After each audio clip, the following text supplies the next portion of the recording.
Hola, ¿cómo les va? Bienvenidos al canal El Depósito de la Fe. Mi nombre es Leonardo Abdala y una vez más compartimos con ustedes las verdades que enseñaron los primeros cristianos por boca de los apóstoles y los discípulos de los apóstoles, también conocidos como padres apostólicos. En esta ocasión vamos a hablar acerca de la interpretación de la Biblia que tenían los primeros cristianos, pero no la interpretación en sí, sino la forma de interpretar la escritura que tenían los primeros cristianos, porque considero que es un elemento central en las diferencias que hay entre la interpretación bíblica que hacemos los católicos y la interpretación bíblica que hacen los evangélicos. Así que sin más dilación, luego de la introducción, comenzamos con el video.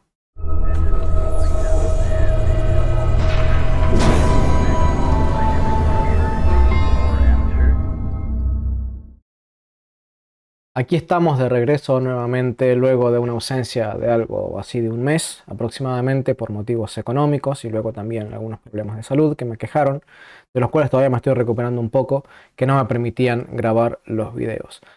Pero como decíamos en la introducción, la interpretación de la escritura termina siendo en definitiva lo que marca la diferencia entre un católico y un evangélico, porque pareciera que leyéramos Biblias diferentes.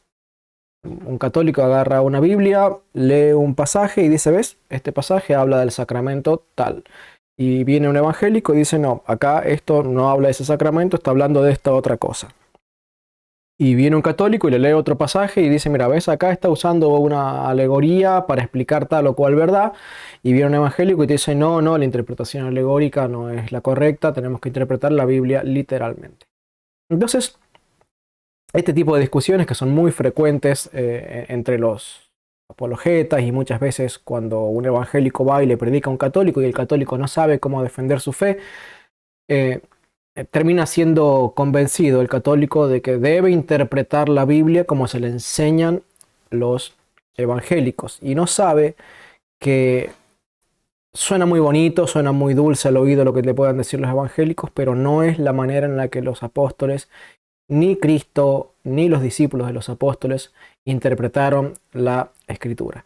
Entonces, para poder poner un poco de cimiento a toda esta argumentación de las diferencias de interpretación entre evangélicos y católicos, tenemos que hablar de lo que es la manera de interpretar la escritura que tenían en la iglesia primitiva.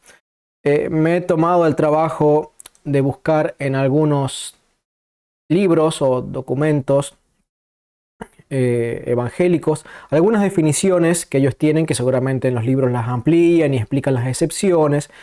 Estas breves definiciones, estas breves palabras que les voy a comentar ahora un poco, ilustran el concepto que ellos tienen acerca de cómo debe interpretarse la Biblia. Y nosotros vamos a explicar qué es esto de interpretar literalmente o interpretar alegóricamente. Vamos a ver un poquito qué es la interpretación literal. La interpretación literal de la Biblia busca básicamente entender la Biblia como si fuera un libro común y corriente, es decir, escrito mayormente, no exclusivamente, pero mayormente en prosa, en donde el relato debe entenderse como si fuera una comunicación natural de una persona a otra. Y procura encontrar entonces el significado de los versículos y de las palabras, tratando de determinar el sentido natural de las palabras o de los versículos. Por ejemplo, como podría ser una carta que yo le pudiera escribir a una persona, entonces esa carta mayormente va a expresar en un sentido natural, en una lectura lisa y llana, todas mis ideas y la otra persona las va a entender en el sentido natural que cualquier persona podría entender una carta. Bueno, los evangélicos mayormente procuran, y digo mayormente, no exclusivamente, pero mayormente procuran entender la Biblia de esa manera. Los evangélicos, tanto como los católicos, reconocemos la existencia de estilos literarios dentro de la escritura. Entonces dijimos, bueno, gran parte de la escritura se ha escrito en prosa, ¿sí? La forma de escribir normal, natural de todos los seres humanos, pero también hay porciones escritas en poesía. ¿Sí? Hay canciones, hay otros géneros literarios, como puede ser el género de la profecía, que también tiene sus particularidades. Entonces, Lo que tenemos que entender es que si bien la Biblia tiene sus géneros literarios, ¿sí?, mayormente los evangélicos lo que procuran es entender, independientemente del género literario, procuran entender la Biblia siempre que pueden de una forma literal. Y con muy pocas excepciones, la logran entender en el sentido alegórico. ¿Y cuándo hacen esa diferencia? Según sus propias palabras, cuando el sentido literal es un absurdo. Cuando se llega a decir un absurdo o algo que a ellos les parece absurdo, atención a eso que acabo de decir, a algo que a ellos les parece absurdo, entonces debo entenderlas como alegóricamente, espiritualmente, figurativamente, etc. Ellos tienen un sistema de interpretación, y voy a decir ellos en el sentido genérico porque como son un mundo en sí mismo cada denominación protestante, hablo de los hermanos libres, los evangélicos, de la línea bautista, los calvinistas y los reformados en general, tienen un sistema al que suelen llamar sistema de interpretación histórico, gramático y literal. Histórico porque creen ellos recurrir al sentido literal histórico de los hechos. Gramático porque basan su interpretación en el estudio de la gramática del texto. Y literal porque prevalece o privilegian la interpretación literal de las palabras y no dándole o atribuyéndoles un sentido figurativo, espiritual o alegórico. Cuando te dicen esto de histórico, gramático y literal, suena muy bonito, suena muy convincente y te dan unas explicaciones que parecen convencer a más de uno, sobre todo si es una persona desprevenida en su conocimiento de la fe. Pero bueno, baste por ahora decir esto de lo que es la interpretación que tienen los evangélicos. Vamos a ver ahora lo que es la interpretación alegórica o espiritual de la Biblia. En la interpretación alegórica o espiritual o tipológica de la escritura de la Biblia, las frases, palabras, objetos, hechos y personajes se entienden como representación de otras realidades diferentes de las descriptas en el texto mismo. Debemos decir que esto es no un atributo exclusivo de la escritura, pero sí de un uso muy intenso en la escritura. Hay muchos otros textos no sagrados que utilizan el género alegórico o espiritual o tipológico para describir lo que están queriendo describir en esos textos, ¿no? Sin embargo, en la escritura hay mucha evidencia, y la vamos a mencionar alguna hoy, de que la iglesia primitiva le daba mucha importancia a esta forma de interpretar las frases, las palabras, los hechos y los personajes, llamado interpretación alegórica o espiritual. Que vamos a ver un poquito más adelante, que no es que el católico elige entre la interpretación espiritual y la interpretación alegórica, como si una de las dos tuviera que ser la correcta y la otra es falsa, porque los evangélicos hacen eso, aceptan la existencia de algunas frases o versículos o pasajes que son alegóricos o espirituales o tipológicos, pero ellos dicen, bueno, si no es literal, entonces es tipológico, y muy rara vez, con contadas ocasiones, aceptan que un pasaje pueda tener a la vez un sentido literal y un sentido alegórico.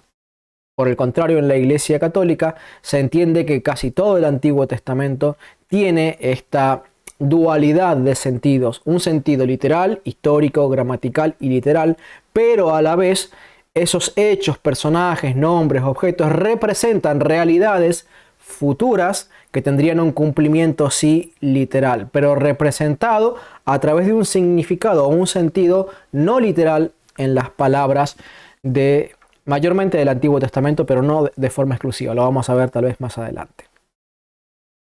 Entonces, la Biblia, bien entendida como la entendían Cristo, los apóstoles y sus discípulos, tiene una mezcla de interpretación literal con interpretación alegórica.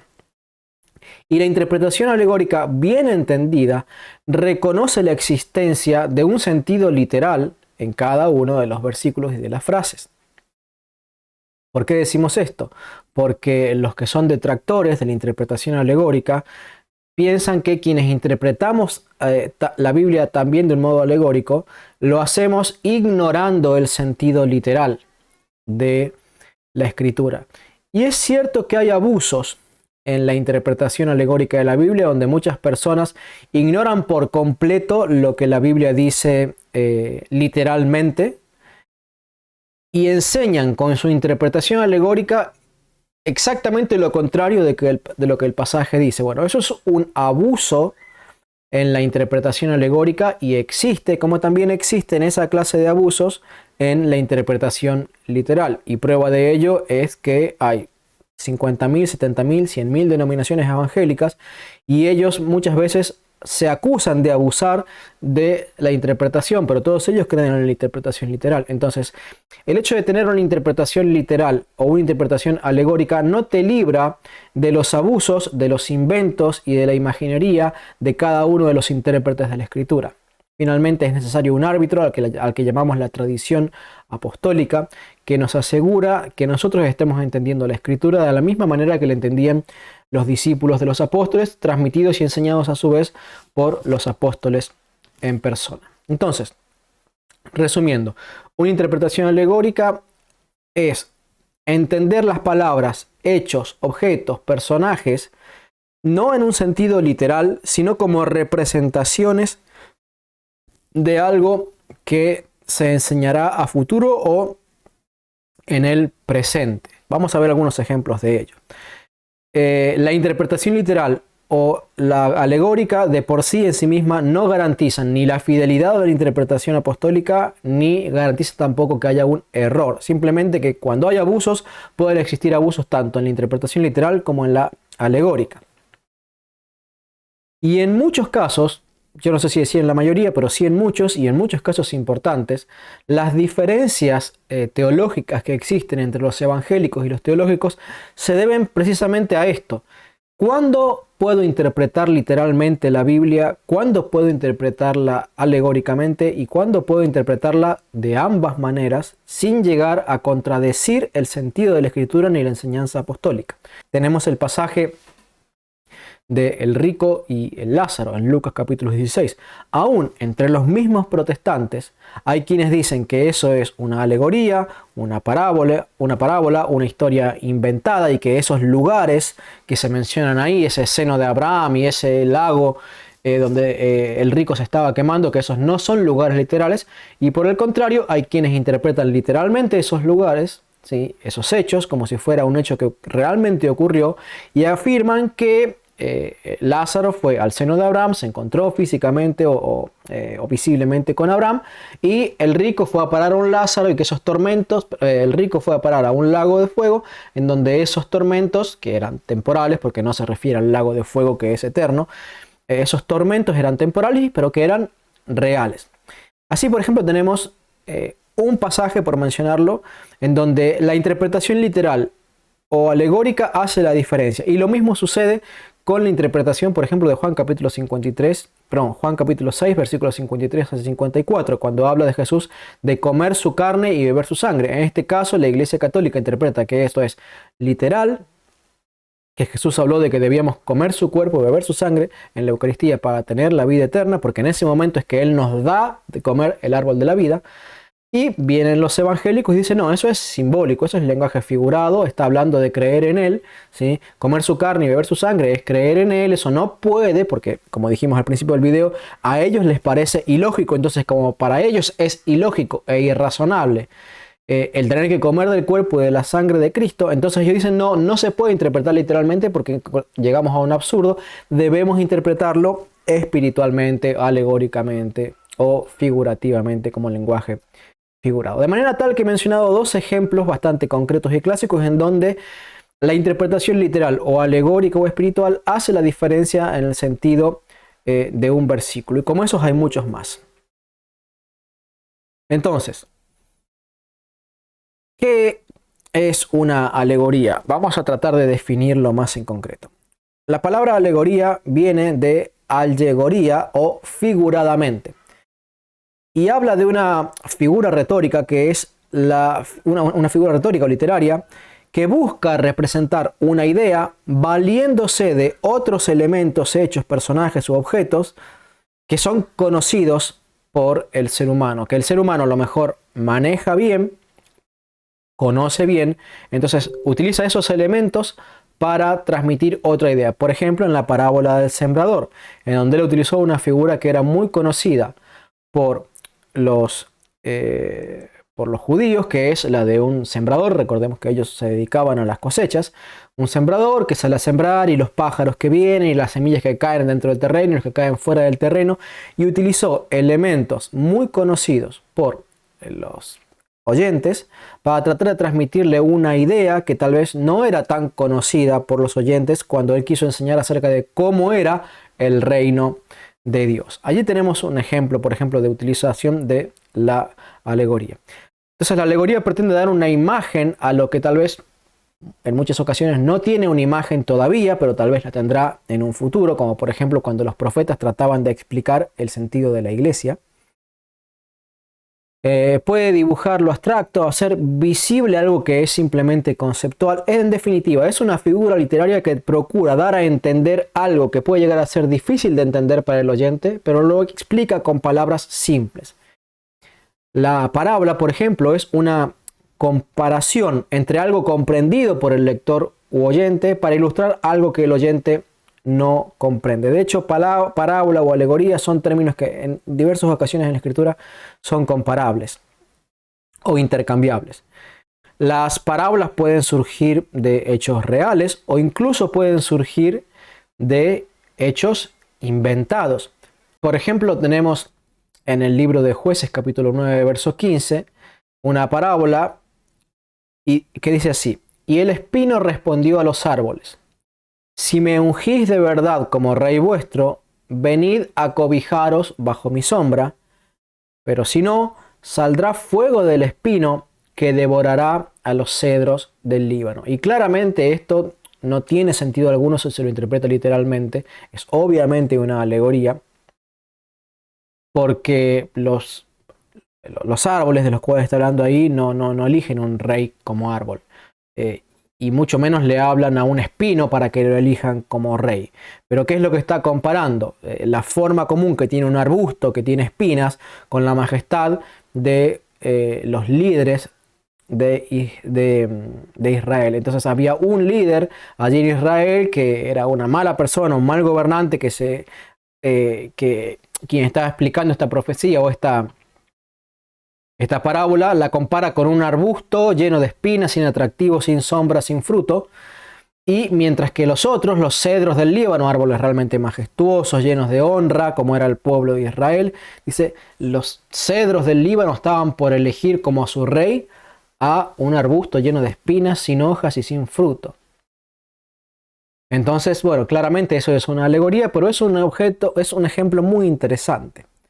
Porque entre los hermanos separados, y aún, ojo con esto, entre muchos católicos que tal vez le han prestado el oído a demasiada literatura de los hermanos separados, entre los hermanos separados se dice mucho, se habla mucho de que la interpretación alegórica surgió allí con Filón de Alejandría y que fue popularizada por Orígenes o por otros hombres que les llamaban alegoristas, un término que lo utilizan en forma despectiva para menospreciar no solamente al maestro, sino a su forma de interpretar la Biblia. Y acá este pasaje de Jueces capítulo 9, verso 15, nos está mostrando que la alegoría era una figura retórica utilizada allí en la época mosaica o apenas cumplidos algunos años después, algunas décadas después de Moisés, y ya también no tenemos algún ejemplo ahora, pero hay algunas alegorías también y tipologías en los libros de Moisés. De manera tal que si alguien viene y le dice a un católico, no, pero la interpretación alegórica, eso es de la escuela alejandrina, y eso es un invento de Filón, y se popularizó por los griegos, y los griegos metieron con su filosofía esas cosas en la iglesia, y cuando la iglesia se paganizó, metieron y mezclaron todas las cosas. No.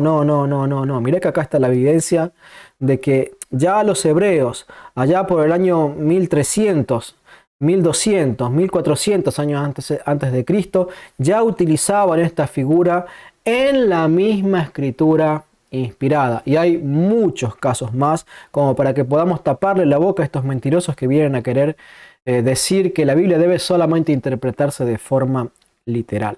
A estas alegorías o parábolas también se las entiende como, o se las traduce en la Biblia como enigmas, no solamente como parábolas o como alegorías, sino también con la palabra enigma.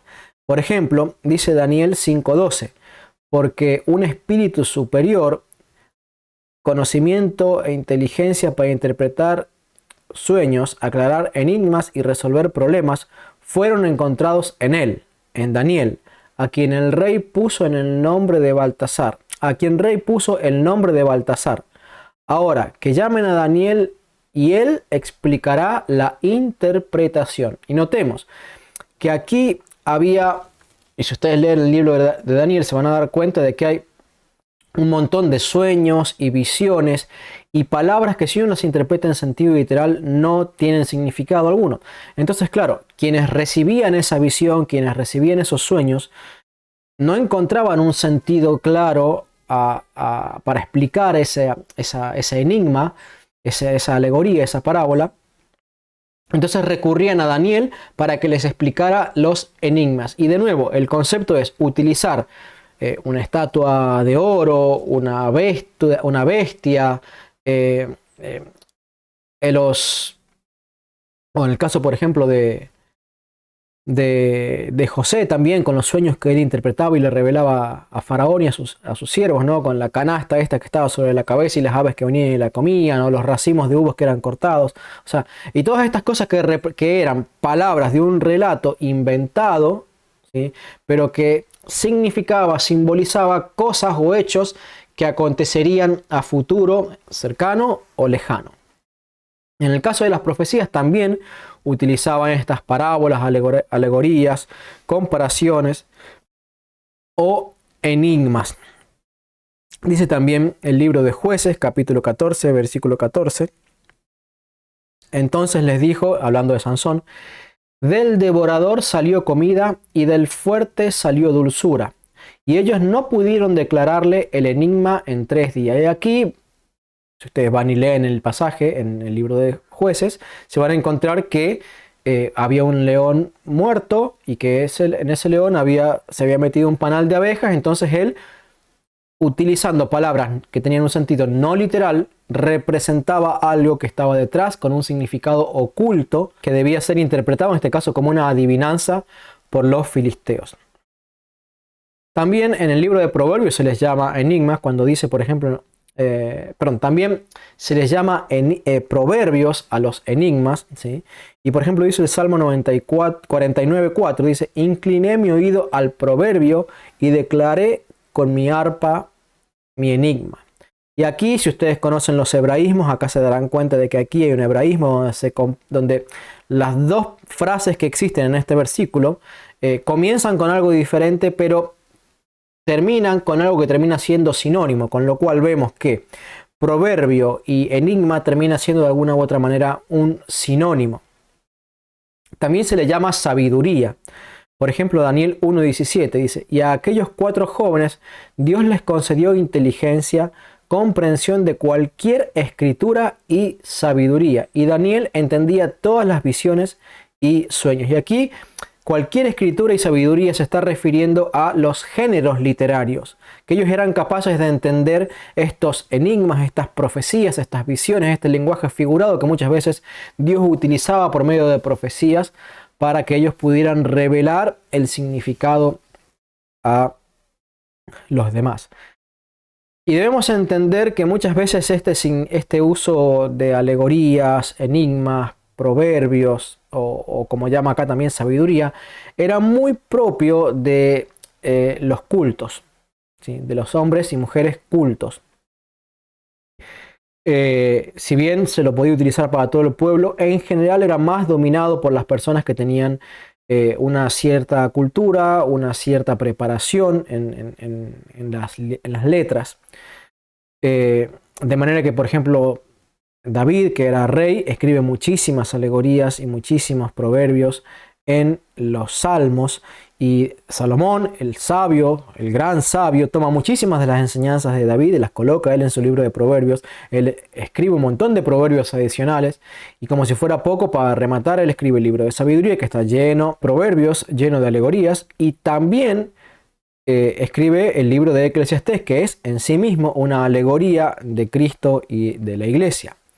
Por medio de el esposo, la esposa y otras figuras retóricas, él está hablando, sin saberlo, proféticamente, inspirado por el Espíritu, él está hablando de una realidad futura, que es el Cristo encarnado y glorioso y su esposa, la iglesia. Pero Jesús mismo utilizaba, aquí vamos a hacer un punto apologético importante, porque la Biblia dice que Jesús hablaba en parábolas, que Jesús hablaba en enigmas, que Jesús hablaba en alegorías. Así que dice Mateo capítulo 13, versículos 34 al 35.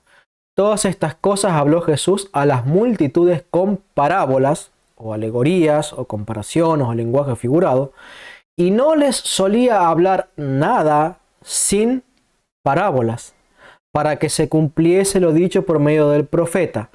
Abriré mi boca con parábolas, proclamaré las cosas que estaban ocultas desde la creación del mundo.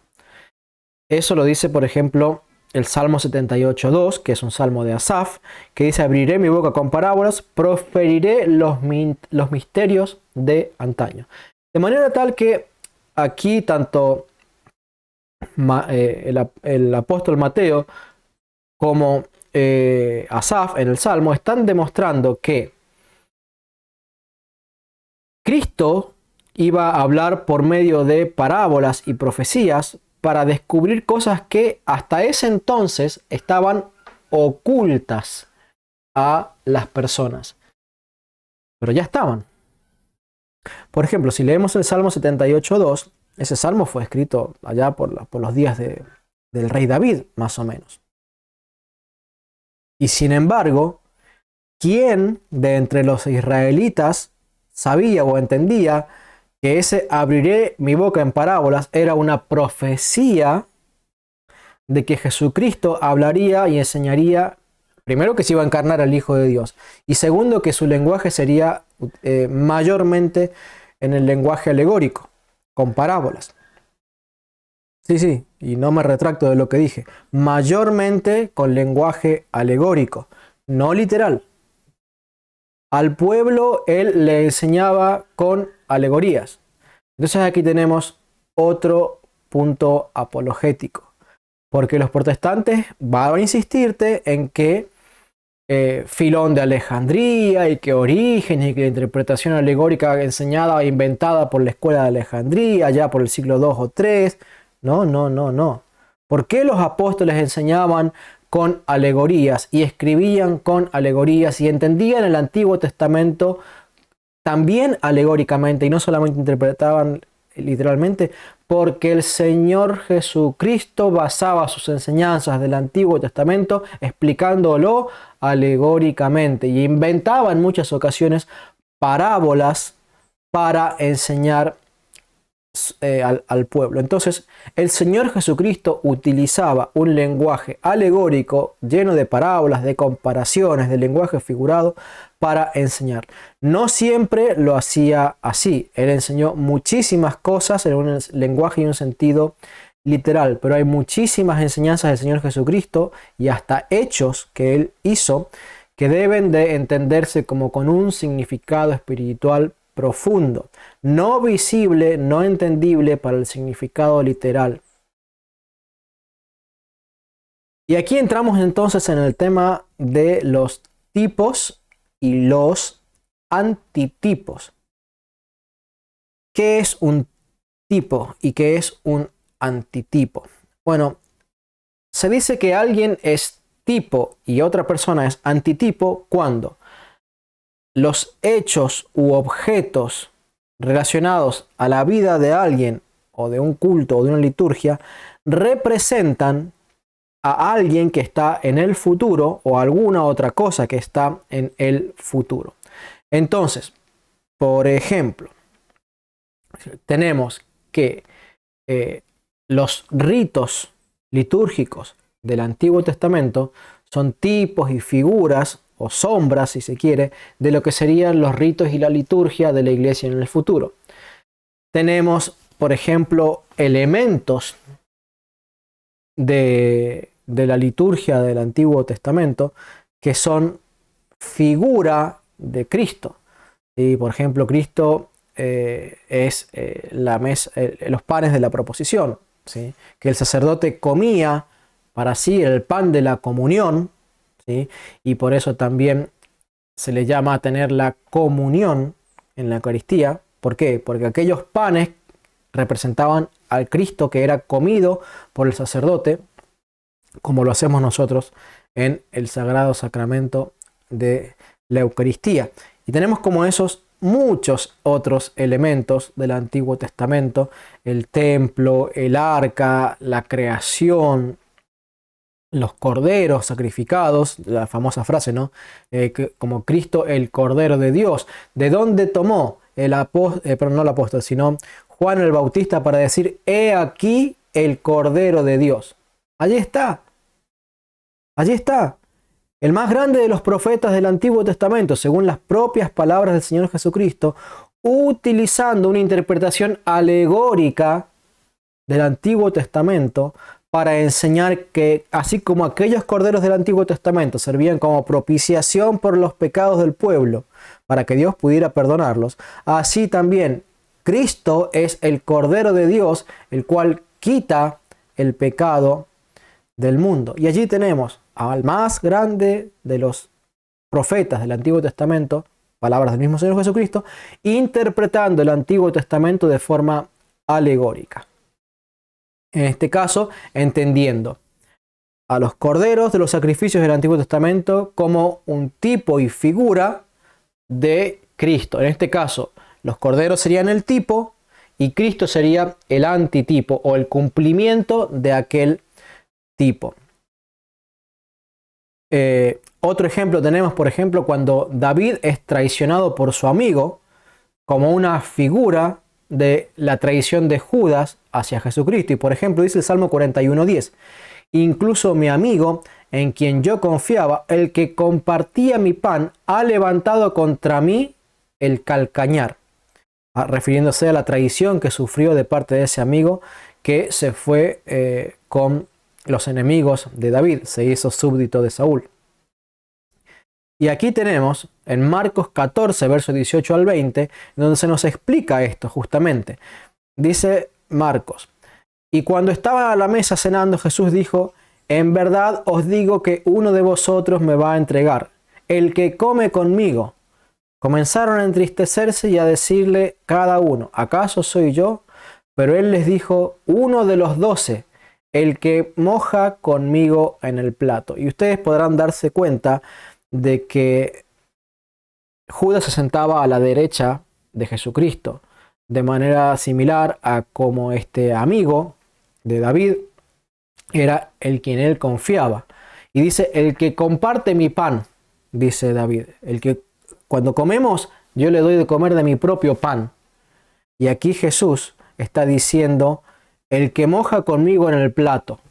Y era costumbre entre los israelitas del lugar de privilegio que recibía una persona que podía utilizar del mismo plato para mojar con el pan de la salsa que estaba servida allí. Una persona de confianza. Aquí tenemos entonces este hecho, esta traición que le ocurrió a David de parte de este amigo de él, como un tipo y figura que tendría cumplimiento en Cristo y Judas. También tenemos lo que se llaman las sombras y figuras. ¿Qué es una sombra? Si ustedes agarran y tienen un objeto y le proyectan una luz, ustedes pueden ver del otro lado del objeto, pueden ver la sombra que delinea de una forma muy básica el contorno, como a duras penas pudiendo esbozar de qué se trata. Pero ustedes no pueden ver, por ejemplo, el rostro. Ustedes, por ejemplo, pueden iluminar a una persona y pueden ver la sombra de la persona y darse cuenta si esa persona tal vez es alta, baja, gorda, fornida, si es varón, si es mujer, si tiene el pelo largo, si tiene el pelo corto, si está vestido con ropa de verano o está vestido con una campera. O sea, pueden lograr entender ciertos detalles, pero no pueden saber el color de la ropa, no pueden saber si es una persona de piel blanca, piel negra, si es una persona de procedencia china, si es europea, si es latina. No pueden saber qué idioma habla, no pueden saber qué color son sus ojos. O sea, las sombras y las figuras nos permiten saber algunos aspectos del elemento que está siendo iluminado, ¿sí? Pero no todas las realidades. De manera tal que el Antiguo Testamento está lleno de estas sombras y figuras, como la misma Escritura lo declara, que nos permiten ver algunas cosas de las que hoy podemos ver que ha cumplido Cristo, y nos permiten ver algunas de las cosas que ocurrirán y que serán, o que son, mejor dicho, allí en el cielo, pero no nos permiten ver todo, porque son simplemente una sombra. Por ejemplo, las sombras y figuras son actos o hechos o objetos que representan alguna realidad figura. Por ejemplo, la liturgia judía representa la realidad de los bienes espirituales de la iglesia y de su liturgia, como lo declara también Hechos capítulo 8, verso 5, hablando de los bienes y la liturgia y el culto que daban los israelitas, dice, los cuales sirven a lo que es figura y sombra de las cosas celestiales, como se le advirtió a Moisés cuando iba a erigir el tabernáculo, diciéndole, mira, haz todas las cosas conforme al modelo que se te ha mostrado en el monte. Y uno dice, ¿por qué Dios le exigió con tanta precisión que todo lo que se le mostró a Moisés allí en el monte Sinaí cuando él recibió la ley? Dice, él debía reflejarlo exactamente en el tabernáculo y en la liturgia. Exactamente. ¿Por qué? Porque todo eso sería una sombra y una figura que señalaría a las realidades del cielo y a las realidades de la iglesia. ¿Quién es el que está enseñando allí entonces a interpretar alegóricamente? El mismo Dios de los cielos. El mismo Espíritu Santo que le mostró a Moisés aquellas figuras, aquellas cosas, aquellos modelos en el monte. Es el mismo Espíritu Santo que lo guió y lo cuidó y lo inspiró para poner por escrito las instrucciones en el Pentateuco.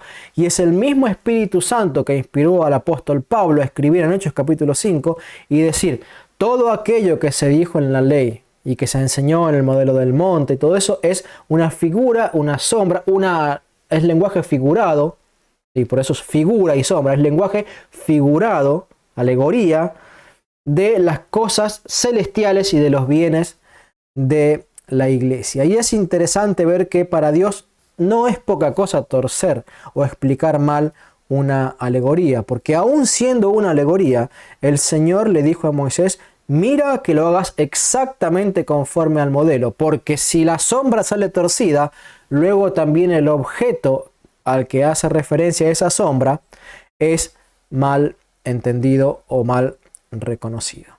Entonces, ya que hemos explicado un poquito qué es esto del lenguaje literal, las sombras, las figuras, los tipos, antitipos, las parábolas, la alegoría, que son todos términos que no te digo que son exactamente lo mismo, tienen sus pequeñas diferencias, pero que hablan de un género literario en donde hay algo que no se entiende literalmente, porque se reconoce que no está hablando de lo que está hablando propiamente dicho, sino que está hablando de algo futuro. Y sin embargo aquí vemos un ejemplo de que en la ley uno debe entender que cuando dice que las medidas del arca eran tales, o que las medidas de la mesa de los panes de la proposición eran tales, o que se tenía que hacer los becerros del tabernáculo de tal manera y de tal material, y que tenían que ser los encastres de tal otro material, y las telas o las pieles con las que se cubría el tabernáculo tenían que ser de tal o cual material. Eso se interpreta literalmente. Claro que se interpreta literalmente. Pero también tiene un significado tipológico y alegórico. Y acá hay muchos evangélicos y protestantes en general que van a estar de acuerdo en decir, sí, pero nosotros creemos que hay un sentido alegórico o un sentido figurado en esas cosas. De hecho, quiero tomarme el trabajo de mostrar algunos libros de mi biblioteca personal de cuando era protestante. Este, por ejemplo, dice Conociendo a Jesús en el Antiguo Testamento. Cristología y tipología bíblica. ¿Y qué hace este libro? Procura dar una explicación justamente a todos estos tipos y figuras acerca de Jesucristo que están encerrados en el Antiguo Testamento. Otro libro protestante, que también de mi biblioteca personal, que dice Un estudio completo de la persona y la obra del Espíritu Santo en la Biblia, del Génesis al Apocalipsis, para que se vea que son libros míos. Aquí dice Leonardo Abdala, para que vea que no son libros que he pedido prestados, por así decirlo, para hacerme pasar por evangélico. Son libros míos que yo me compré cuando era evangélico. Y aquí tenemos toda una colección de libros de otro autor evangélico que se llama Mackintosh, que es toda una explicación alegórica y tipológica del Pentateuco. Todos estos son comentarios del Pentateuco solamente. ¿Qué quiero decir con esto?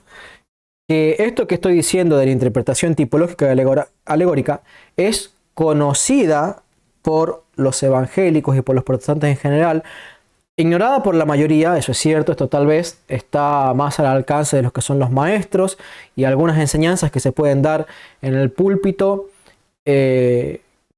que bueno, para muchos evangélicos esto les pasa, les supera por encima en su conocimiento y simplemente aceptan la enseñanza como, uy, qué bonito lo que dijo el pastor, pero no saben que hay todo un trasfondo hermenéutico que justifica el uso de la tipología y la alegoría. Pero ¿cuál es la diferencia entre la Iglesia Católica y los evangélicos? Bueno, vamos a verlo ahora en estas cosas que les voy a explicar a continuación. Y vamos a entender un poquito por qué estos libros no enseñan la doctrina católica, a pesar de que reconocen que en el Antiguo Testamento hay simbología, hay tipología, hay lenguaje figurado, hay parábolas y alegorías.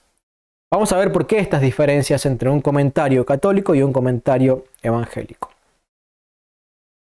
¿Qué creen los evangélicos al respecto del sentido original o literal de la Escritura? Ellos dicen lo siguiente. Acerca de nosotros, dice, los católicos no se toman seriamente el sentido original de la Escritura, dando a entender por sentido original al sentido literal, como si nosotros tuviéramos que darle, al interpretar el Antiguo Testamento de una forma alegórica, además de literal, como al interpretarlo alegóricamente estuviéramos darle un sentido como que no es el original. No, la realidad es que el sentido alegórico estuvo presente y es tan original como el sentido literal. Lo que sucede, aquí hay un punto apologético, es que era oculto, era desconocido por el lector. Ambos sentidos estaban ahí expresados.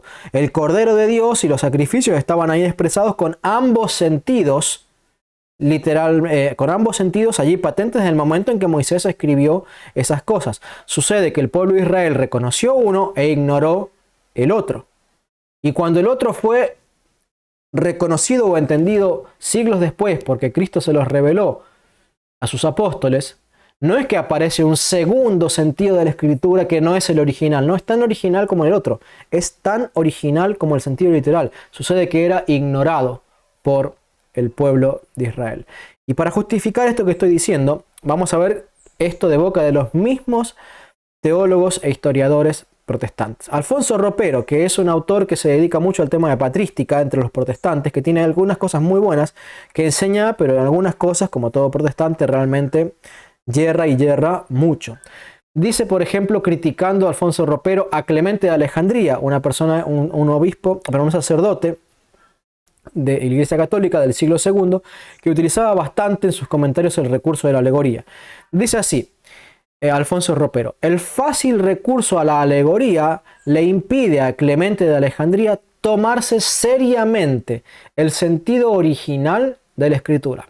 De manera tal que a los ojos de Alfonso Ropero, este protestante que habla que intenta explicar la patrística según los ojos y la óptica protestante, para él usar la alegoría o entender alegóricamente el Antiguo Testamento, entender y conocer las figuras, las sombras, los tipos, el lenguaje figurado, para Alfonso Ropero es no tomarse seriamente el sentido original de la escritura. Pero como dijimos, Alfonso Ropero no se da cuenta de que tanto el sentido literal como el sentido alegórico son el sentido original.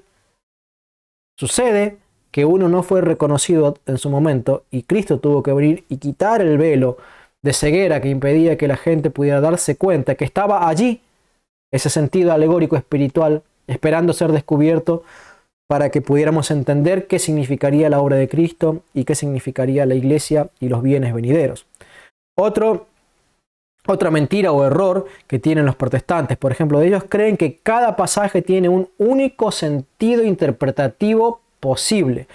Para ellos, como dijimos muy rara vez, la regla para ellos es que o lo interpretas literalmente o cuando carece de sentido lo que debes interpretar literalmente, podés buscar un sentido figurado o un sentido alegórico, pero no puede tener ambos. Tiene que tener uno o tiene que tener otro, salvo, por ejemplo, cuando te quieren explicar, por ejemplo, la tipología. Pero no asignan significado tipológico o alegórico a todo el Antiguo Testamento. No lo pueden ver así ellos, no lo pueden ver así. Un ejemplo concreto que lo puse yo, que lo mencioné en mi testimonio, si quieren les dejo el video aquí, la captura de pantalla del clip del video para que ustedes puedan buscarlo en mi canal, ese video de mi testimonio. En una ocasión, cuando estaba en mi proceso ya de conversión y estaba entendiendo este tema de la interpretación alegórica, yo le decía al pastor Bautista que él es un hermano muy estudioso y realmente con mucho deseo de estudiar y entender sinceramente la escritura, pero su sistema de interpretación no le permite descubrir, por ejemplo, que José, el hijo de Jacob, es tipo y figura de Cristo. ¿Por qué? Porque José, el más fiel de los hermanos, fue vendido y traicionado a los gentiles por sus hermanos. Dios lo exaltó y lo puso como el segundo después de Faraón, y allí Faraón prefigurando al Padre y a Cristo sujetándose al Padre, pero como el gobernador de todos, ¿sí? Y haciendo qué cosa, José, salvando de la hambruna, salvando de la muerte a sus hermanos y trayéndolos a su reino, al reino que él controlaba. ¿Y qué es eso sino una figura de el Cristo vendido y traicionado por sus hermanos judíos, que a su vez él es glorificado por el Padre, dándole un reino, y él llamando a los que creen en él para ser parte de ese reino espiritual llamado el reino de Cristo? Bueno, este pastor, cuando yo le predicaba estas cosas, él no lo podía creer, me ponía esta cara. Y me hacía literalmente así, como diciendo, ¿qué estás diciendo, Leo? José, una figura de Cristo. ¿En dónde dice eso el Nuevo Testamento? Así me ponía esta cara. ¿En dónde dice eso el Nuevo Testamento? No. Si el Nuevo Testamento explícitamente no dice que debamos interpretar ese pasaje como alegoría y como un tipo y figura de Cristo, entonces no tenemos permiso bíblico, así te lo dicen, no tenemos permiso bíblico para interpretar ese pasaje alegóricamente. Y aquí hay una diferencia entonces importante con los evangélicos. Ellos creen que si no está explícitamente explicado en el Nuevo Testamento el uso tipológico de un pasaje del Antiguo Testamento, entonces no podemos interpretarlo figurativamente. Pero cuando uno lee la literatura de los padres de la iglesia, se da cuenta de que los padres de la iglesia no le pedían permiso al Nuevo Testamento para interpretar alegóricamente el Antiguo Testamento. Ellos interpretaban alegóricamente todo el Antiguo Testamento porque el permiso no se lo daba Cristo, el permiso se lo daba el permiso no se lo daba la Biblia, el permiso se lo daba Cristo, el permiso se lo daban los apóstoles que les dijeron, así se interpreta el Antiguo Testamento, y también los hechos de Jesucristo, que tienen un contenido literal y un contenido alegórico o figurativo. Como dijimos en otra ocasión, en el video que hicimos con el padre Javier acerca de qué creían los padres de la iglesia, los padres de la iglesia eran apostólicos y no bíblicos. Ellos no le pedían permiso al Nuevo Testamento para decir o hacer las cosas que enseñaban. Le pedían permiso a los apóstoles. Y si los apóstoles se lo enseñaban así, ellos lo explicaban así. Y así hacemos nosotros en la Iglesia Católica. No le pedimos permiso al Nuevo Testamento para enseñar las cosas, sino a los apóstoles y a sus enseñanzas, que muchas de ellas, pero no todas, quedaron registradas en el Nuevo Testamento. De manera que sí, José es una figura de Cristo. Y tenemos a la peña que brotó agua en el Antiguo Testamento como una figura de Cristo, de la Eucaristía, de la sangre de Cristo en la Eucaristía. Y tenemos al maná que descendía en el desierto como una figura del pan del cielo que nos da la vida eterna allí en la Eucaristía, el cuerpo de Jesucristo. Entonces no le pedimos permiso a la Biblia, porque además de que en este caso puntual la Biblia enseña eso literalmente, que Cristo es el pan del cielo y que ese pan está literalmente allí en la Eucaristía. La enseñanza de la Eucaristía y de que debemos interpretar esos y muchas otras explicaciones alegóricas de la Eucaristía en el Antiguo Testamento, las sacamos de los apóstoles, como por ejemplo el hecho de que Melquisedec haya partido del pan y vino con Abraham. ¿Sí? El Melquisedec, el rey de Salem, ¿sí? Figura de Cristo, rey de Jerusalén, ¿sí? Con Abraham, ¿sí? O sea, Melquisedec compartiendo con Abraham, figura de Cristo compartiendo con los hijos de Abraham. Melquisedec figurando a Cristo y Abraham figurando a los que serían los hijos de Abraham, esto es la iglesia. Pero para justificar que esto es algo así dicho por los hermanos separados, vamos a leer lo que dice uno de ellos. Después siempre aparecerá algún hermano separado que diría, no, Leo, vos no sabés nada de los evangélicos, vos nunca fuiste evangélico, vos no conocés lo que enseñan los evangélicos. No, bueno, no puedo conocer todo lo que enseñan los evangélicos, pero conozco lo que enseñan muchos de ellos. Y tengo muchos libros de diversas denominaciones que enseñan lo que estoy diciendo ahora. Y para probarlo, les voy a mostrar lo que enseña el libro de Dwight Pentecost, este libro, que se llama Eventos del Porvenir, que es el libro de cabecera de profecía. Es un libro que yo me he leído 2 veces y media completo, y que tiene toda una sección declarada o dedicada a la interpretación de la profecía. Y ellos afirman acerca de la interpretación lo siguiente.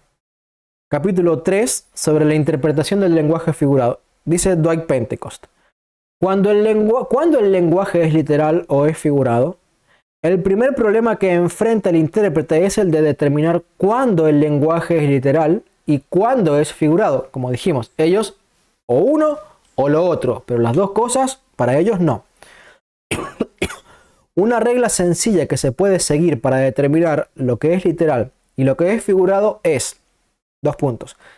Si el significado literal de cualquier palabra o expresión tiene sentido en su hilación o en su relato, entonces debemos interpretarlo literalmente. Pero si el significado literal no tiene buen sentido, entonces debemos interpretarlo figuradamente. ¿Se dan cuenta que aquí es el criterio propio?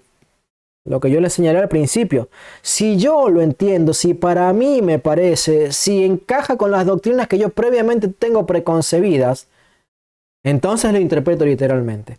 Pero si me hace ruido, si no lo entiendo, si no lo logro captar, si me parece que esto contradice alguna enseñanza que yo ya tengo previamente aprendida, entonces digo, no, esto debe ser lenguaje figurado. Y es lo que hacen con la Eucaristía. Ellos, como no creen que sea el cuerpo y la sangre de Cristo literalmente, como ellos creen que es simplemente un símbolo, por más que diga ahí la Biblia, el que come mi carne y bebe mi sangre tiene vida eterna, para ellos como eso no les encaja, no tiene sentido para ellos, entonces dice, bueno, me aferro a esta regla y dice, como no tiene sentido para mí, mi propio maestro, mi propio papa, mi propio magisterio, como no tiene sentido para mí, entonces yo le asigno un sentido alegórico, porque no le encontré sentido literal.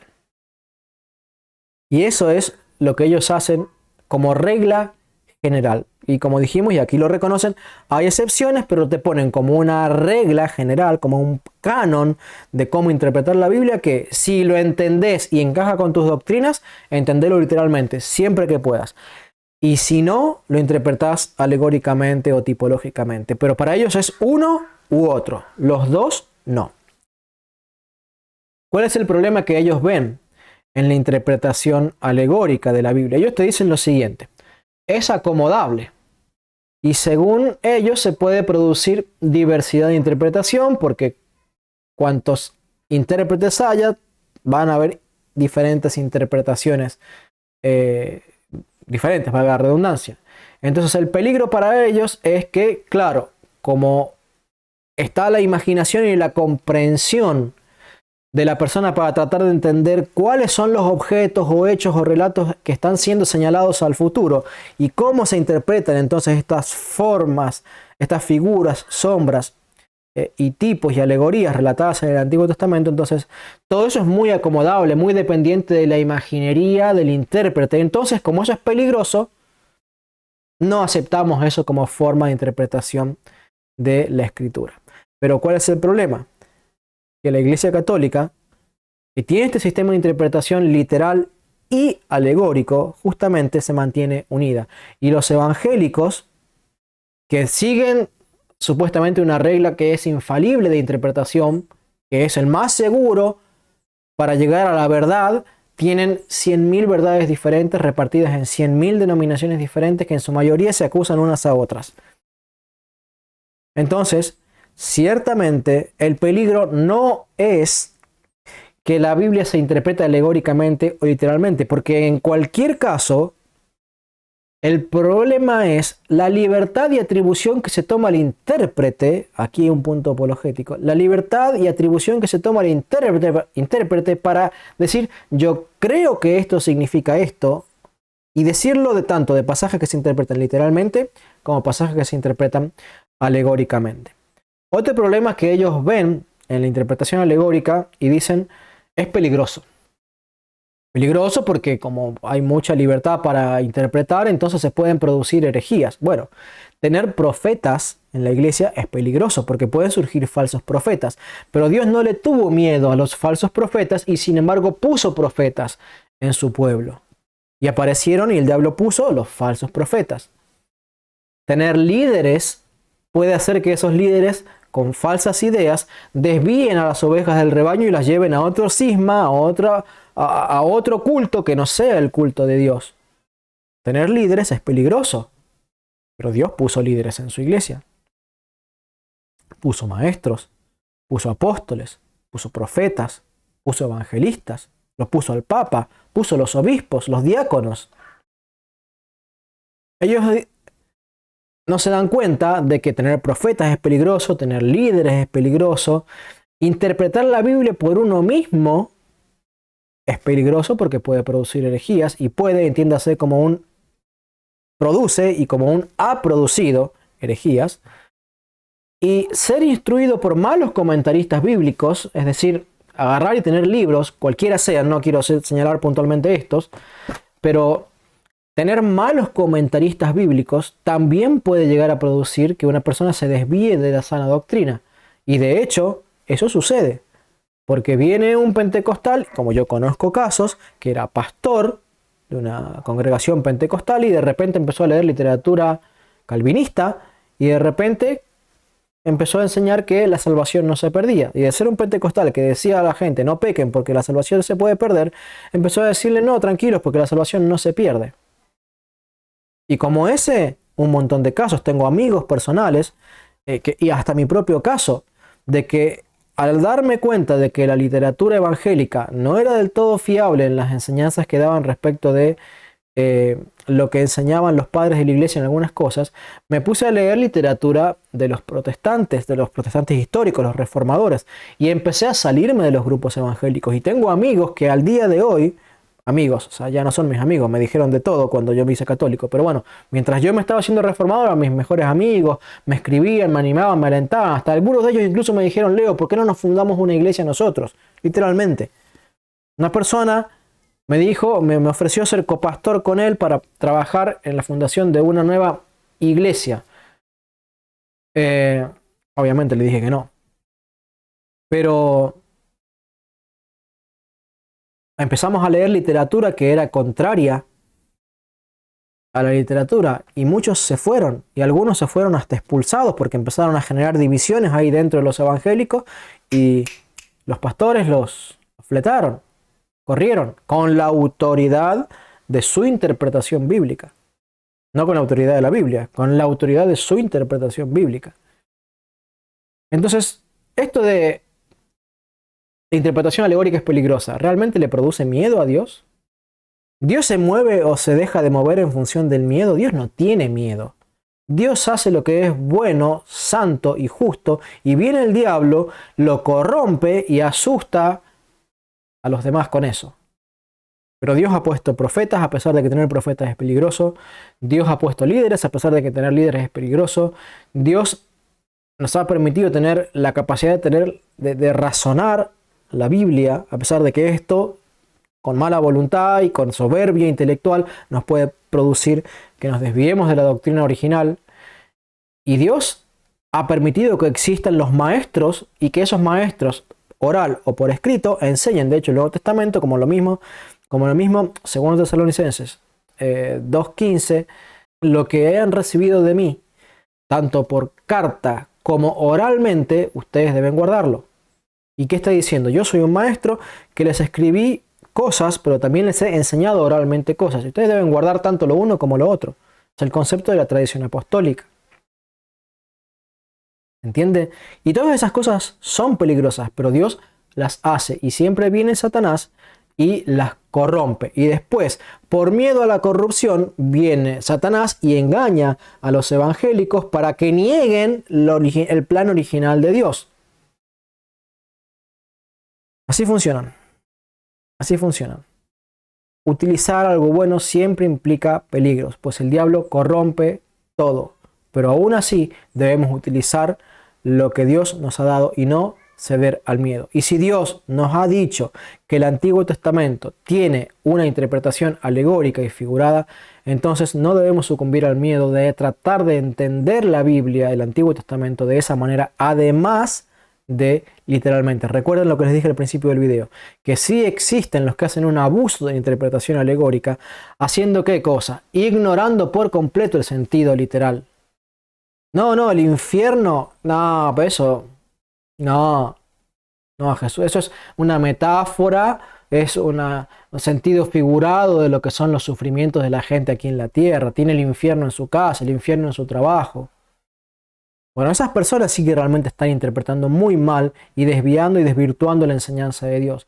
Porque la enseñanza, y atención a esto, la enseñanza alegórica no debe contradecir la enseñanza literal. Lo que sí va a hacer la enseñanza alegórica es ampliar, iluminar mucho mejor lo que la enseñanza literal no se atrevió a enseñar literalmente. Bueno, ¿qué dice la Biblia acerca de la superposición del sentido literal y el sentido alegórico? Recuerden, los evangélicos piensan que no hay superposición, hay exclusión. Uno, y si lo entiendo bien, y si no lo entiendo, entonces recurro al otro, pero no hay superposición, sino exclusión, uno u otro. En la iglesia primitiva, la interpretación de la Biblia no era excluyente literal o excluyente alegórica, sino ambas. Pablo nos explica esto con la misma Biblia. Por ejemplo, cuando nos refiere a Gálatas capítulo 4, versículos 21 al 30. Leo la cita completa. Decidme los que queréis estar sujetos a la ley. ¿No habéis oído la ley? Pues está escrito, y acá se refiere a la interpretación literal, está escrito que Abraham tuvo dos hijos, uno de la esclava y el otro de la libre. Pero el de la esclava nació según la carne, en cambio el de la libre en virtud de la promesa. Todo esto tiene un sentido alegórico. ¿Y qué está diciendo acá el apóstol Pablo? Que hay toda una serie de pasajes donde se relata desde el nacimiento de la carne del hijo carnal de Abraham, ¿sí? Y el nacimiento según la promesa, que es Isaac.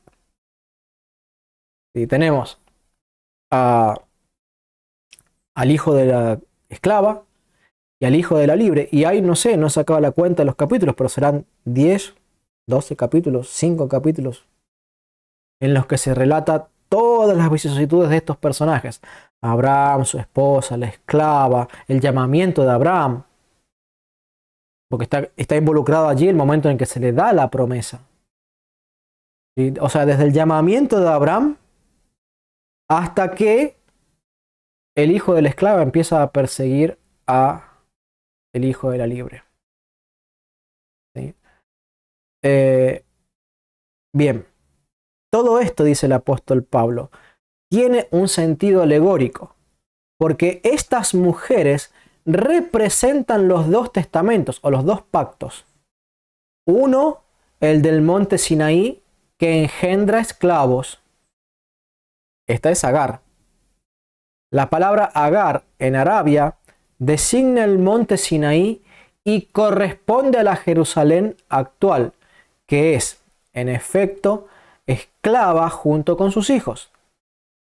En cambio, la Jerusalén que es de arriba es libre.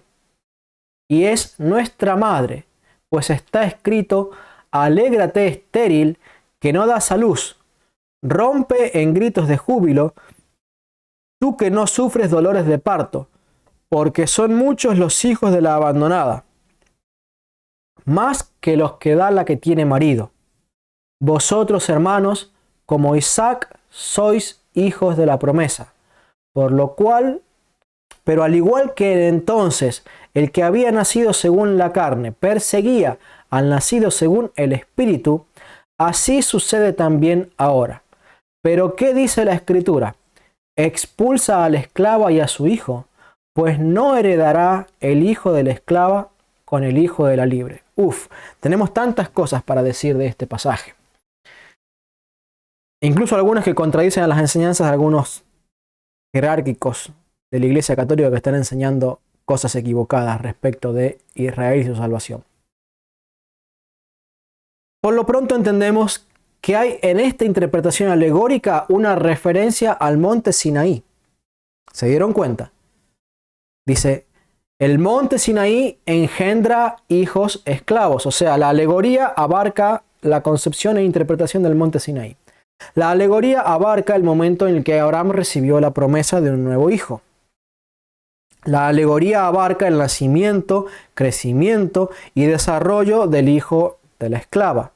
Abarca el nacimiento, crecimiento y desarrollo del hijo de la libre. Abarca el momento de la persecución de parte del hijo de la esclava hacia el hijo de la libre, y todo eso siendo una prefiguración de Israel según la carne y el Israel según la promesa. De la Jerusalén terrenal, y notemos que entiende entonces al pueblo de Israel como la Jerusalén terrenal y entiende a la iglesia como la Jerusalén de arriba, que además dice la Biblia que es nuestra madre. ¿Por qué los católicos decimos nuestra madre iglesia? Pues porque los apóstoles dejaron escritos en la Biblia que la Jerusalén de arriba es nuestra madre y esa es la iglesia. Los hijos según la promesa, los hijos de Abraham. Pero no solamente eso, sino que además está citando otras porciones del Antiguo Testamento para avalar la interpretación alegórica, no solamente del monte Sinaí, no solamente de Abraham, de Agar, de Sara, de Isaac, no solamente de los dos Israeles, sino también del pasaje, ¿sí?, de la hija estéril, de la mujer estéril, que no da a luz. Dice, en vez de dar gritos de dolor, da gritos de alegría, porque Dios te va a dar más hijos que la que los pare según la carne, porque vos los vas a parir según el Espíritu. Qué hermoso, qué hermoso. Pero dice algo más. Dice, expulsa a la esclava y a su hijo, pues no heredará el hijo de la esclava con el hijo de la libre. Esto es lo que enseña el apóstol Pablo en Romanos capítulo 9, 10 y 11. Que la nación física de Israel fue cortada del pueblo de Dios, fue expulsada del pueblo de Dios por su incredulidad. Dios tiene un olivo y ese olivo es su pueblo. Y los que no le creyeron a Jesucristo, tal como lo dice Deuteronomio capítulo 18 por boca del profeta Moisés. Dice, profeta como yo les enviará el Señor nuestro Dios.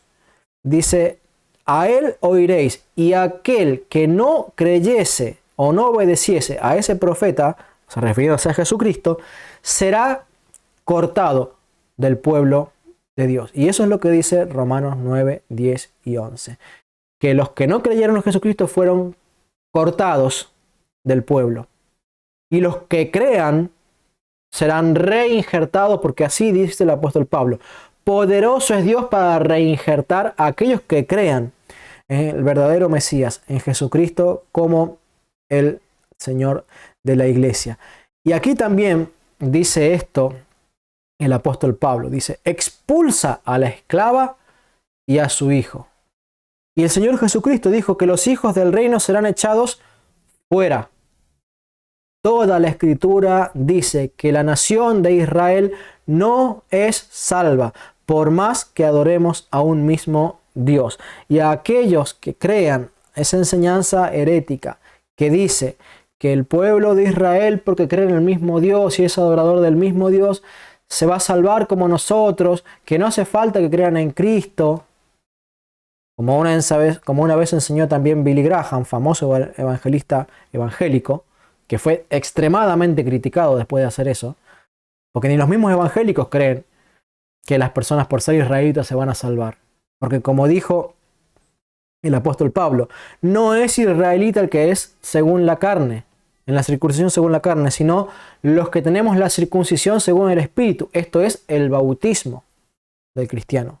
Esa es la circuncisión según el Espíritu. Pero también Pablo sigue enseñándonos que el Antiguo Testamento tiene un sentido alegórico y él no le pide permiso a nadie, simplemente explica la Biblia del Antiguo y Antiguo Testamento de una manera alegórica. Dice 1 Corintios 9, 9 al 10. Dice, porque en la ley de Moisés está escrito, no pondrás bozal al buey que trilla. Deuteronomio 25, 4. ¿Es que Dios se preocupa de los bueyes? ¿No es más bien por nosotros por quien lo dice? En efecto, por nosotros ha sido escrito esto. Pues el que ara, es decir, el que pasa el arado, debe arar con esperanza, y el que trilla con esperanza de recibir el fruto. ¿Y qué está hablando el apóstol Pablo aquí? Está hablando de que los que trabajan para la obra de Dios, que es digno de que reciban y acepten la ofrenda de los que se ven beneficiados del trabajo que ellos hacen. Y lo usa Pablo para justificar su propio apostolado. ¿Y lo hace en base a qué? Diciéndole, ¿ves al buey en el Antiguo Testamento? La ley dice que no tenés que ponerle bozal para que permitas que el buey coma mientras está trabajando. Y dice el apóstol Pablo, ¿es que Dios se preocupaba por los bueyes o lo dice enteramente por nosotros? Así dice la Reina Valera, enteramente, completamente pensando en nosotros. Sí, hay un sentido literal, el israelita no debía ponerle el bozal al buey que trilla, a pesar de que hoy nos quieran poner un bozal a los católicos para que no hablemos de las verdades, pero no pondrás bozal al buey que trilla. Eso está escrito, se interpreta literalmente, pero tiene un sentido aún mucho más importante que el de los bueyes, y es el de los apóstoles de Jesucristo. Y no los apóstoles, los 12, sino los que ejercen un apostolado en el nombre de Jesucristo. Dice, deben ser sostenidos por el pueblo de Dios. Otro pasaje en donde Pablo nos demuestra que el Antiguo Testamento se interpreta alegóricamente. Dice 2 Corintios 3, 13 al 14. Y no como Moisés, que ponía un velo sobre su rostro, para que los hijos de Israel no fijaran la vista en el fin de aquello que había de ser abolido. Pero el entendimiento de ellos se embotó. Porque hasta el día de hoy, cuando leen el antiguo pacto, a ver, agarremos cualquier Biblia, no tengo una acá, la tengo allá atrás. Cuando leen el antiguo pacto, ¿qué es el antiguo pacto? Los 5 primeros libros, los profetas, los salmos, los libros de sabiduría, los libros históricos. No, el antiguo pacto es todo el Antiguo Testamento, porque testamento y pacto significan lo mismo. Dice que cuando leen el Antiguo Testamento, así lo dice Pablo, cuando leen el Antiguo Testamento, les queda el mismo velo no descubierto, el cual por Cristo es quitado. ¿Y cuál es ese velo que está puesto sobre el Antiguo Testamento completo? El de la interpretación alegórica que tiene el Antiguo Testamento. Alegórica, tipológica, figurativa, en sombras, en figuras, en lenguaje figurado. Llamémosle como queramos. Los evangélicos siguen con ese mismo velo. Y te insisten con que la escuela de Antioquía, que era interpretación literal, y no, y te están mintiendo, porque la escuela de Antioquía interpretaba la Biblia alegóricamente. Sucede que ellos daban preferencia y sus comentaristas bíblicos usaban con mucha más frecuencia la interpretación literal que la interpretación alegórica. Pero uno va y lee a los maestros de la iglesia, ¿sí? No a los herejes que surgían allí, no a los apartados, no a los excomulgados de la zona de Antioquía, sino a los de la iglesia de Antioquía. Y uno se va a dar cuenta que utilizan la interpretación alegórica también, ¿sí? ¿Y qué es lo que pasaba con la escuela de Alejandría? Que ellos, aunque creían en la interpretación literal y hacían comentarios y explicaban la Biblia en términos de interpretación literal, sí gustaban con mucha frecuencia de escribir sus comentarios con mucha más abundancia en términos de la interpretación alegórica, pero ninguno de los sucesores de los apóstoles creía que la interpretación fuera o literal o alegórica. Ellos creían en ambas, y en Alejandría se daba un poco más de predominancia y predilección a la predicación alegórica, y en Antioquía se daba un poco más de predicación e interpretación con más frecuencia de interpretación literal.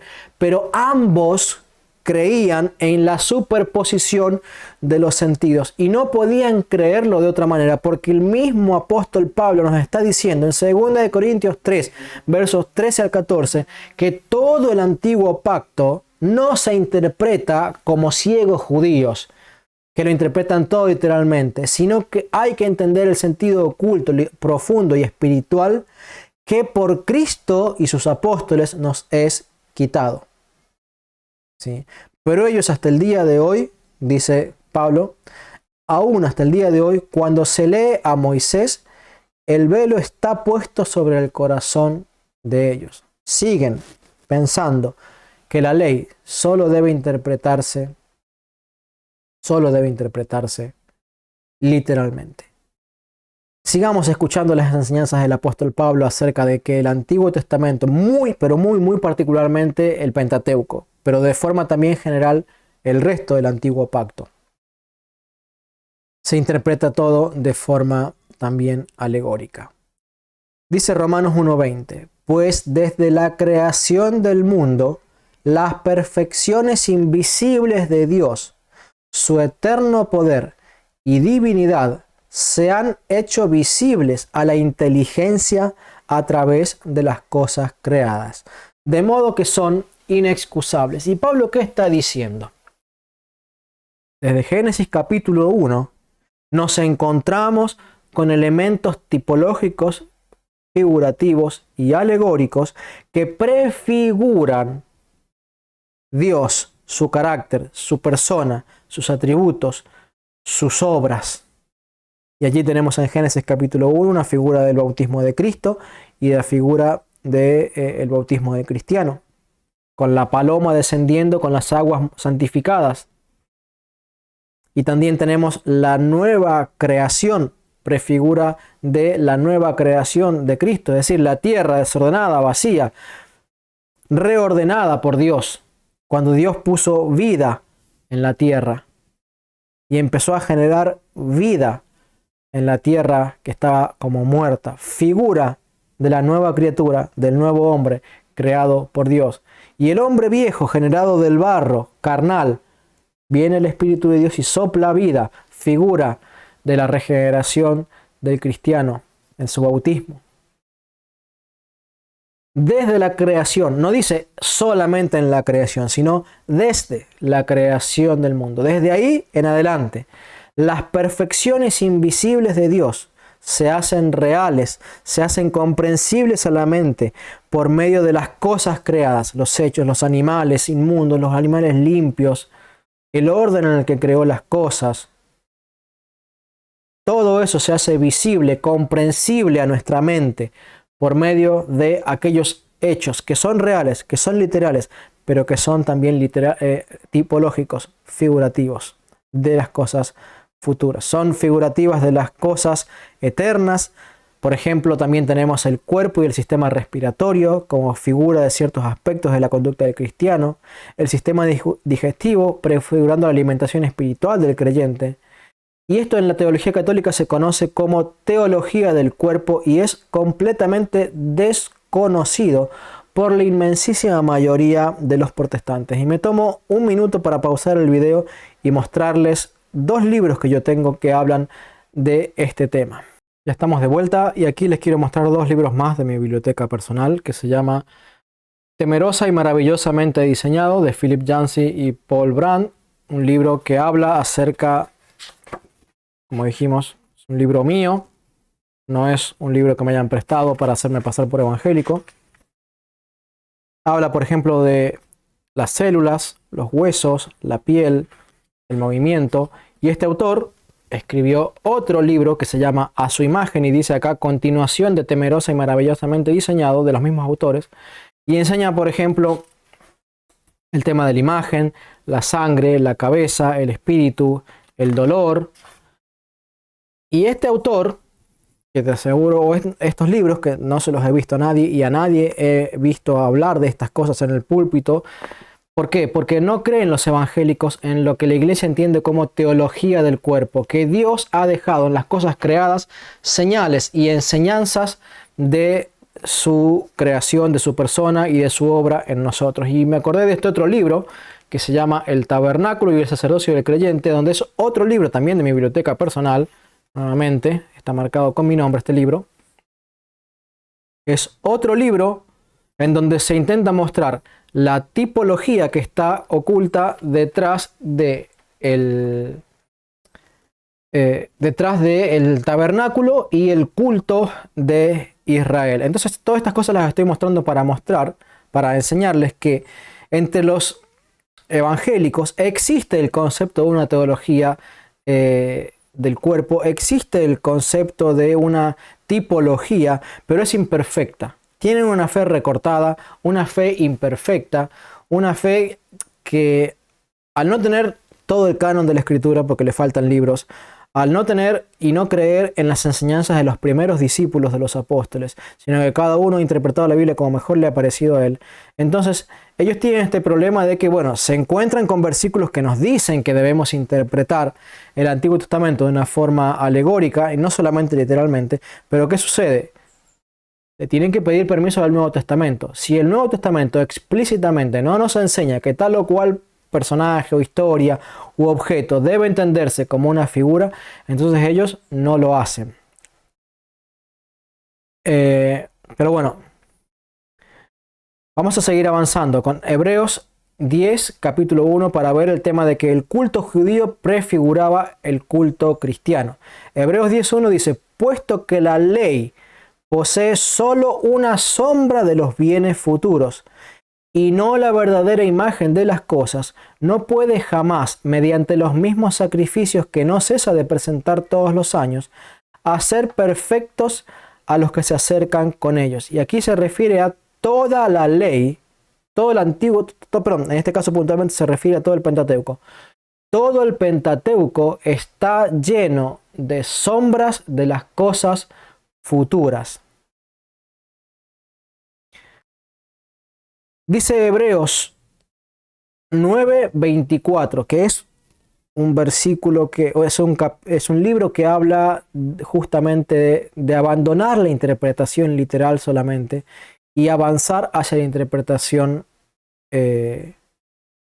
alegórica. Dice Hebreos 9:24, porque Cristo no entró en un santuario hecho por mano de hombre, representación del verdadero. Aquí entendemos que explícitamente nos está diciendo, el santuario del Antiguo Testamento es una representación del verdadero santuario en el que está Cristo hoy. Si no, dice, no entró Cristo en un santuario hecho por mano de hombre, representación del verdadero, sino en el mismo cielo para interceder ahora ante Dios en favor nuestro. Y aquí nos está mostrando que el culto y los elementos del culto son figura de lo que habría de ocurrir en el futuro, hoy ya en presente, y que se está cumpliendo en la iglesia o que se cumplirá en el futuro regreso de Cristo. Hebreos 8:5 dice, estos, refiriéndose a los judíos, dan un culto que es solo figura y sombra del culto celestial, conforme a lo que le fue revelado a Moisés cuando se disponía a construir el tabernáculo. Dice, mira, lo harás todo según el modelo que se te ha mostrado en el monte. Y aquí Pablo está confesando explícitamente que todo el culto litúrgico judío estaba lleno de figuras de lo que sería realizado luego espiritualmente en la iglesia.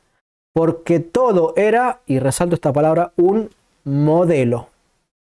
Un modelo que arrojaba luz sobre lo que sería el culto espiritual de la iglesia.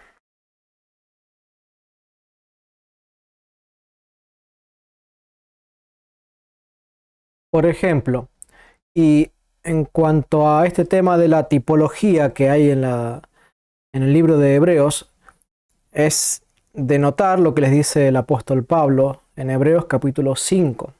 Dice, acerca de esto tenemos mucho que decir y difícil de explicar, por cuanto os habéis hecho tardos para oír, porque debiendo ser ya maestros después de tanto tiempo, tenéis necesidad de que se os vuelva a enseñar cuáles son los primeros rudimentos de las palabras de Dios. Y habéis llegado a ser tales que tenéis necesidad de leche y no de alimento sólido. Y todo aquel que participa de la leche es inexperto en la palabra de justicia, porque es niño. Pero el alimento sólido es para los que han alcanzado madurez, para los que por el uso tienen los sentidos ejercitados en el discernimiento del bien y del mal. Y ya les había explicado, les voy a dejar un video para que puedan consultar que tengo en mi canal, en donde les mostraba que este pasaje, por ejemplo, Orígenes, lo utilizaba para explicar que la interpretación literal de la Biblia es el rudimento, el alimento básico, la leche, y es a lo que también acá se refiere en Hebreos capítulo 6, verso 1, dice, por tanto, dejando de lado ya los rudimentos de la doctrina de Cristo, vamos adelante a la perfección, no echando otra vez el fundamento del arrepentimiento de las obras muertas, la fe en Dios, los bautismos, la imposición de manos, la resurrección de los muertos, el juicio eterno. Dice, todas estas cosas que son el ABC, por así decirlo, del cristianismo, que en muchos casos lo sacamos hasta de la interpretación literal de la Escritura, es la leche espiritual, es para los niños, es para el que no puede comprender las cosas profundas. Pero dice, acá habla de dos niveles. Están los niños que solamente entienden el rudimento y los que han alcanzado madurez. Y los que han alcanzado madurez pueden llegar a entender lo que los niños no entienden. Y por eso la Iglesia Católica, que tiene la plenitud de la fe, la madurez de la fe y un sistema de interpretación maduro, ¿sí?, puede explicar y entender y dar a entender en base a un sistema de interpretación completo como el apostólico, y no en base a rudimentos, en base a leche espiritual como hacen los evangélicos. ¿Qué hacen? Tuercen las escrituras para su propia perdición, como dice 2 de Pedro 3:16.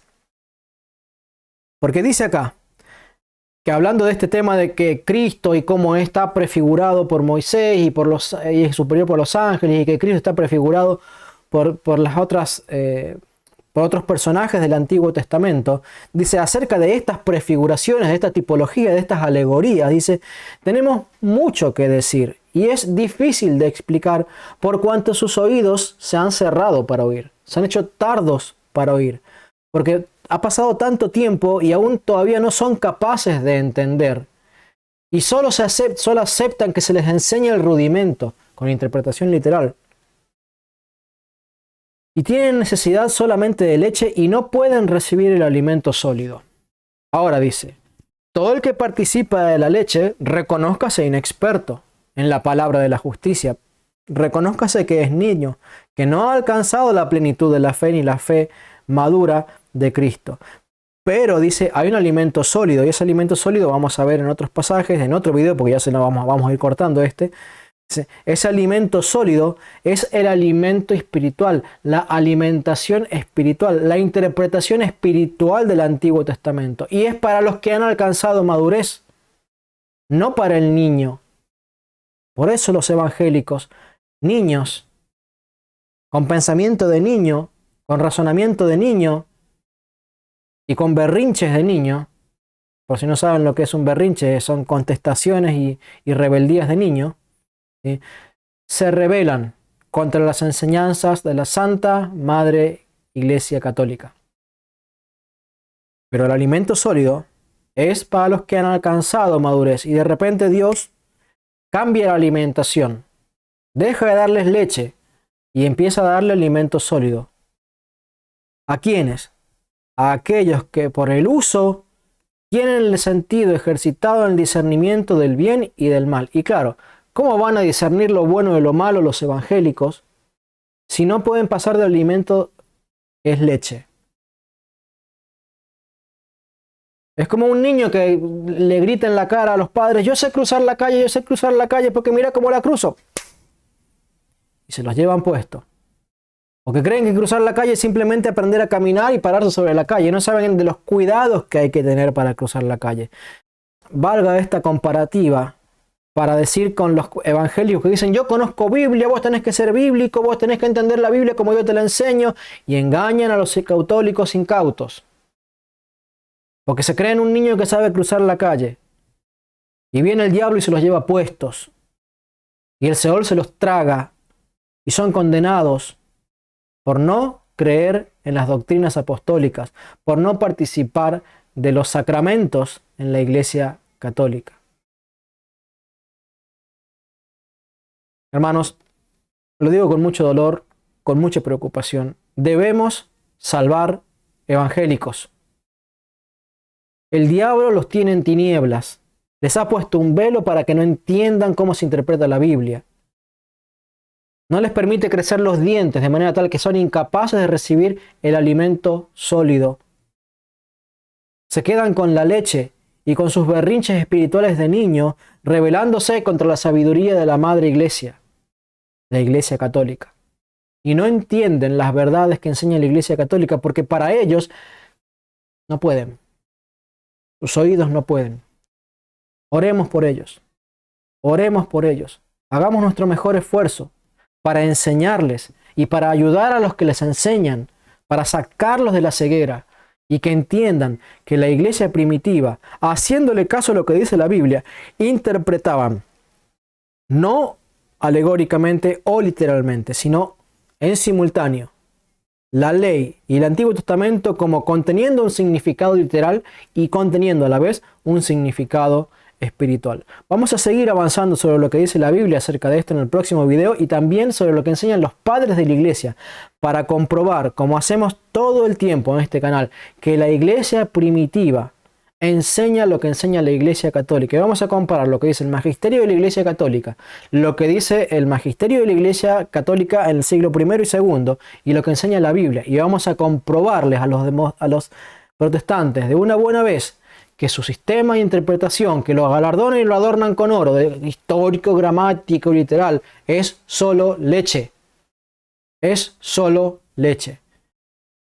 Y el adulto, el maduro espiritualmente, la madre iglesia, se alimenta y enseña a alimentar a sus hijos de alimento sólido, que es la interpretación literal y la interpretación alegórica y espiritual tanto del Antiguo Testamento como de grandes porciones del Nuevo Testamento según el género literario.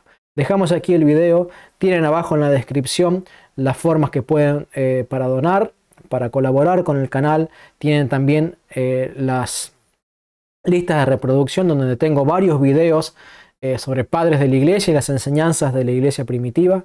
Y también no se olviden por favor de suscribirse, de darle like y de compartir todo lo que puedan este video. Que Dios les bendiga y que nuestro Señor Jesucristo, glorioso y bendito por los siglos, les guarde y les acompañe. Viva la Virgen María, viva la Santa Iglesia Católica.